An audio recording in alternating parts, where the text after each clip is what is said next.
नमस्कार, स्वागत है आपका यूट्यूब चैनल एबी टेक में।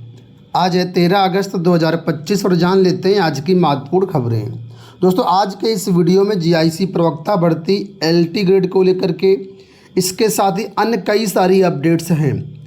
आप लोग जानते होंगे जीआईसी प्रवक्ता का विज्ञापन कल जारी हुआ, लेकिन कुछ विषयों का अभी भी विज्ञापन जारी नहीं हुआ, उसमें पेच फंसा हुआ है। तो क्या पेच है, ये सारी अपडेट्स इस वीडियो में हम बात करेंगे। लेकिन उससे पहले जो भी अभ्यर्थी एलटी ग्रेड की तैयारी कर रहे हैं उनके लिए सूचना। आज इस वीडियो में हम लोग बात करने वाले हैं एलटी ग्रेड 2026 एग्जाम की बेस्ट बुक के बारे में, जो कि चक्षु प्रकाशन की है। यहाँ पर देखिए, ये स्टडी गाइड बुक है सामान्य अध्ययन की भाग फर्स्ट की। आप लोग जानते हैं कि एलटी ग्रेड एग्जाम में 30 क्वेश्चन यानी कि 60 नंबर का आपका यहाँ पर जीएस आएगा। तो लोक सेवा आयोग के सिलेबस के अनुसार संपूर्ण सिलेबस को यहाँ पर कवर किया गया, पूरा कंटेंट यहाँ पर आपको मिलेगा। सबसे पहले यहाँ पर इतिहास का कंटेंट दिया गया है। इतिहास में क्या क्या चीज़ें आती हैं वो सारी चीज़ें यहाँ पर आप लोग देख सकते हैं, समझ सकते हैं और पढ़ सकते हैं। इसमें जो भाषा है काफ़ी आसान है, बहुत बारीकी से चीज़ों को समझाया गया, टू दी पॉइंट। यहाँ पर क्वेश्चंस के आंसर भी आपको मिलेंगे। जीएस की स्टडी गाइड बुक के साथ ही इनकी अलग अलग विषयों की भी बुक्स आती हैं। सभी विषयों की यहाँ पर बुक्स अलग अलग अवेलेबल हैं। आप लोग इनको भी परचेज करके अपनी तैयारी को और स्ट्रॉन्ग कर सकते हैं। ठीक है, तो अगर इनको आप परचेज करना चाहें तो आप इनको अमेजन, फ्लिपकार्ट, स्नैपडील, मीशो या फिर chachobooks.com से परचेज कर सकते हैं। लिंक वीडियो के डिस्क्रिप्शन बॉक्स में दिए गए हैं। अब दोस्तों, वीडियो में बढ़ते हैं आगे। सबसे पहले यहाँ पर आप लोग देख सकते हैं कि 13 विषयों में प्रवक्ता की भर्ती शुरू, कई में फंसा पेंच। अर्हता व पाठ्यक्रम निर्धारण न होने से 10 विषयों की भर्ती फंसी। तो कुल मिलाकर के 10 विषयों की भर्तियाँ फंसी हुई हैं। अब सारी जानकारी अब देखिए दिया गया है कि राजकीय इंटर कॉलेजों में 13 विषयों में प्रवक्ता के 1471 पदों समेत प्रवक्ता स्पर्श दृष्टिबाधित राजकीय इंटर कॉलेजों समेत 43 और जेल प्रशिक्षण विद्यालय में 2, कुल मिलाकर के 1516 पदों के लिए ऑनलाइन आवेदन मंगलवार से शुरू हो गए हैं। उत्तर प्रदेश लोक सेवा आयोग ने राजकीय इंटर कॉलेजों में प्रवक्ता के 13 विषयों के लिए आवेदन मांगे हैं, जबकि पुरुष और महिला शाखा में 1 दर्जन से अधिक विषयों की भर्ती अर्हता और पाठ्यक्रम निर्धारण न होने के कारण फंस गई है। संशोधित नियमावली में पहली बार प्रवक्ता भर्ती के लिए बीएड को अनिवार्य किया गया है, लेकिन कुछ विषयों में जैसे कि गृह विज्ञान महिला शाखा, सिलाई महिला शाखा, वाणिज्य पुरुष शाखा, कला में बीएड की अनिवार्यता से छूट दी गई है। इनका विज्ञापन जारी नहीं हुआ है। कल नोटिफिकेशन का मैंने वीडियो बनाया था, उसमें मैंने आपको बताया था कि यहाँ पर जो भी नोटिफिकेशन, जो भी विषय आए हुए हैं वो सब में बीएड कंपलसरी है। लेकिन कुछ विषय जो कि यहाँ पर अभी मैंने बताया आपको, इन विषयों में बीएड कंपलसरी नहीं है, छूट दी गई है। ठीक है, तो इनका विज्ञापन फिलहाल अभी जारी नहीं किया गया है। इसके अलावा कंप्यूटर, शारीरिक अनुदेशक, फारसी, मनोविज्ञान, शिक्षा शास्त्र, तर्कशास्त्र, कृषि शास्त्र, संगीत, सैन्य विज्ञान का भी विज्ञापन जारी नहीं किया गया है। तो आप यहाँ पर देखिए कितने सारे विषय हैं, 1 दर्जन से ज़्यादा विषय हैं जिनका विज्ञापन जारी नहीं किया गया है। ठीक है, तो फिलहाल जो विज्ञापन जारी हुआ इसमें आप 12 सितंबर तक आवेदन कर सकते हैं। त्रुटि संशोधन 19 सितंबर तक कर सकते हैं। आपको बता दें, एलटी ग्रेड शिक्षक भर्ती की तरह पहली बार इस जीआईसी प्रवक्ता भर्ती में भी उत्कृष्ट खिलाड़ियों के लिए भी आरक्षण लागू किया गया है। ठीक है, तो इसका हमने डिटेल्ड वीडियो बना दिया हुआ है कि नोटिफिकेशन में क्या क्या चीज़ें हैं, परीक्षा पैटर्न क्या है, इसके साथ ही ऑनलाइन फॉर्म कैसे भरना उसका भी वीडियो बना दिया है। डिस्क्रिप्शन बॉक्स में आपको लिंक मिल जाएगा, क्लिक करके पहले वीडियो देख लीजिएगा तभी फॉर्म भरिएगा। आपको बता दें, जीआईसी प्रवक्ता में सबसे ज़्यादा पद जो हैं फिजिक्स के आए हुए हैं। 190 पद हैं पुरुष और महिला दोनों को मिला करके फिजिक्स के।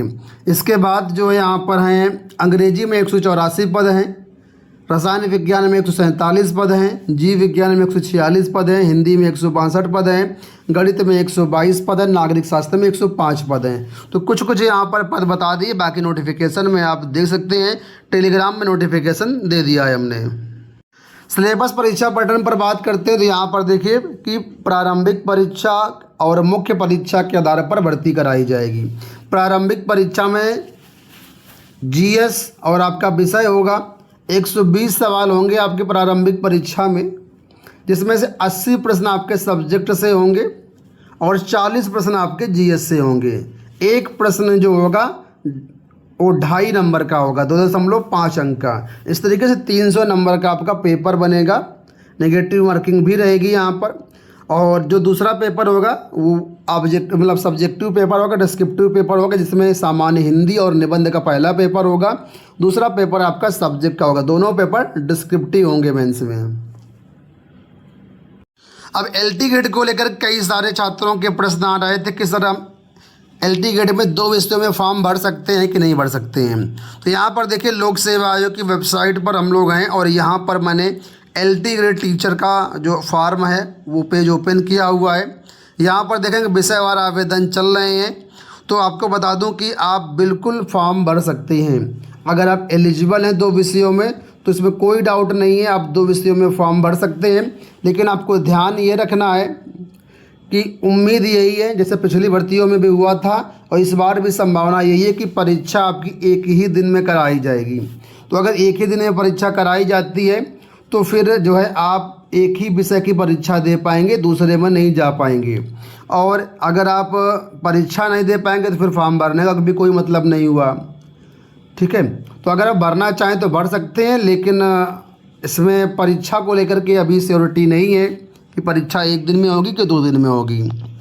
तो मुझे लगता है कि अगर आपको जो विषय अच्छा लगता है, अगर आप 2 विषयों में एलिजिबल हैं, तो जो आपका बेस्ट विषय है, जिसमें सीटें भी सही हैं, बेस्ट विषय भी आपका है, उस हिसाब से आप तैयारी करिए। अगर आप एक की तैयारी करेंगे ज़्यादा अच्छी तैयारी कर पाएंगे, और दोनों विषय को लेकर के चलेंगे, बाद में परीक्षा भी देने को ना मिले तो फिर वहाँ पर तैयारी भी बाधित होगी आपकी और कोई मतलब भी नहीं रहेगा। तो आप अपने हिसाब से देख लीजिए, आपको फॉर्म भरना है तो 2 विषयों में बिल्कुल भर सकते हैं। विधान परिषद में उठा शिक्षक भर्ती का मुद्दा। जूनियर एडेड शिक्षक भर्ती 2021 की बात हो रही है। इसका मुद्दा जो है विधायक राज बहादुर सिंह चंदेल और चित्रकूट के विधायक अनिल प्रधान ने विधानसभा में उठाया। इससे पहले सदन में शिक्षा मंत्री संदीप सिंह ने कहा था कि 31 मार्च तक भर्ती पूरी कर ली जाएगी। भर्ती नहीं होने पर मानसून सत्र में भी इसका मुद्दा उठाया गया है। इसके लिए नागेंद्र पांडे, राहुल यादव, बहुत सारे साथी थे, इन्होंने जो है आभार जताया है इस मुद्दे को सदन में उठाने के लिए। तो आप लोग जानते हैं 2021 की भर्ती है, 2025 का मिडल आ गया है, लेकिन अभी तक भर्ती कंप्लीट होने का नाम नहीं ले रही है। खैर जो कुछ भी अपडेट्स होंगी हम आपको शेयर करते रहेंगे। एडेड माध्यमिक विद्यालयों में ऑफलाइन ट्रांसफ़र को लेकर के इस समय माहौल काफ़ी गर्म है। 2 दिनों से जो आंदोलन चल रहा है, ठीक है, और छात्र शिक्षकों की मांग है कि जो ऑफलाइन ट्रांसफ़र के लिए पत्रावलियाँ जमा हुई हैं उनका जल्द से जल्द निस्तारण किया जाए। पिछले आंदोलन में कहा गया था कि 15 दिन के अंदर हम निस्तारण कर देंगे, लेकिन फ़िलहाल जो है कोई उसमें जो है बात नहीं बन पाई, ट्रांसफ़र नहीं हुए। कल भी आश्वासन दिया गया कि 15 दिन में हम ऑफलाइन ट्रांसफ़र का निस्तारण कर देंगे, लेकिन शिक्षक संगठन और शिक्षक सहमत नहीं हुए। फिर मंत्री ने सीएम से वार्ता कर समाधान करने को कहा है। तो फिलहाल यहाँ पर आंदोलन चल रहा है ऑफलाइन ट्रांसफ़र के लिए, ठीक है। तो इसके लिए जो है अब देखते हैं क्या होता है। उत्तर प्रदेश में दरोगा भर्ती के लिए आवेदन प्रक्रिया शुरू हो गई है। फिलहाल यहाँ पर देखिए दरोगा के 4,543 पदों पर नोटिफिकेशन जारी किया गया है। सभी अभ्यर्थियों को आयु सीमा में 3 वर्ष की छूट भी मिली है। 4,500 पदों पर यूपीएसआई भर्ती के लिए कल नोटिफिकेशन जारी किया गया है। आवेदन करने की अंतिम तिथि 11 सितंबर रखी गई है। शुल्क जमा समायोजन की जो अंतिम डेट है वो 13 सितंबर रखी गई है। तो जो भी अभ्यर्थी इच्छुक हैं इसमें फॉर्म भर सकते हैं। आपको बता दें इसका फॉर्म भरने के लिए आपको पहले पुलिस भर्ती बोर्ड का OTR करना होगा, उसके बाद ही आप फॉर्म भर पाएंगे। यहाँ देखिए अपडेट है कि यूपीपीएससी ने अपने 3 पूर्व अफसरों के खिलाफ दी सीबीआई जांच की मंजूरी। अपर निजी सचिव भर्ती 2010 में हुई धांधली के मामले में लोक सेवा आयोग ने अपने पूर्व 3 अफसरों के खिलाफ सीबीआई को जांच शुरू करने की अनुमति प्रदान कर दी है। ये जानकारी आयोग की ओर से दाखिल जवाबी हलफनामे में कहा गया है। आप लोग जानते हो काफ़ी पुरानी भर्ती है, 2010 की भर्ती है, धांधली इसमें हुई, मामला सीबीआई तक गया, लेकिन मामले को लटकाया गया जानबूझ करके। 4-5 साल ऐसा ही लटका रहा, अनुमति ही नहीं दी जा रही थी। तो सीबीआई ने कहा कि अगर आप अनुमति नहीं दे रहे हैं तो हम आपका फाइल बंद कर देंगे, जांच ठप हो जाएगी यहीं से। तब इसके बाद जो है जब प्रेशर पड़ा आयोग पर, तब आयोग ने जो है इन अफसरों के खिलाफ जाँच की सीबीआई को मंजूरी दी है। यहाँ देखिए दिया भी गया है कि 4 साल बाद जांच की अनुमति मिली। 4.5 साल बाद सरकार ने 2018 में सीबीआई जांच की संस्तुति की थी, ठीक है, लेकिन लोक सेवा आयोग अनुमति ही नहीं दे रहा था। तो करीब 4.5 साल बाद जो है जांच की अनुमति मिली है।